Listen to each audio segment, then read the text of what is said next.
Narito tayo ngayon sa Pampanga State Agricultural University para sa taon ng State Colleges and Universities Faculty Association in Region 3 Sports and Cultural Competition.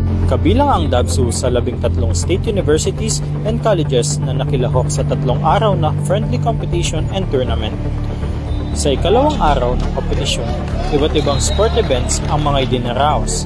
Nariyan ang basketball, volleyball, chess, dama, tug of war, table tennis, scoopar idol at iba pa. Ang nasabing pagtitipon ng mga universidad ay isang mekanismo upang lalong mapagtibay ang ugnayan at pagkakaibigan ng mga guro at empleyado ng iba't ibang eskwelahan.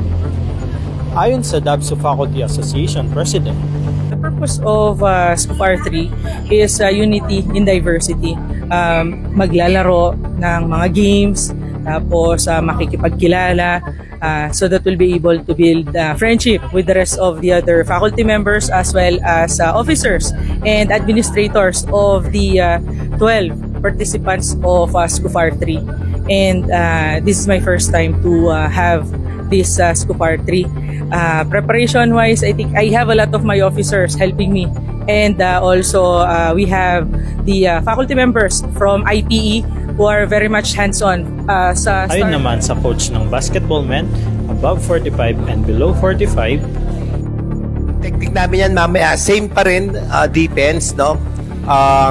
Yung bulso medyo malakas, kalaban ng 44 below.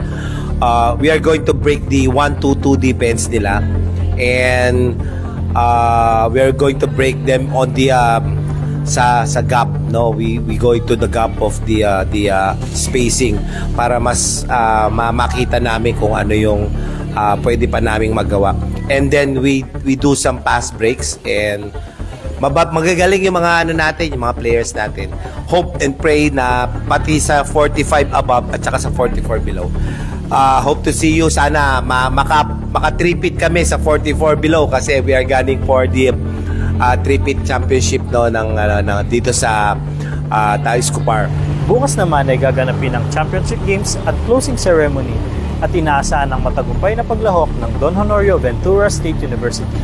Ito si Francis Steven Hinco ng Public and Media Affairs Unit.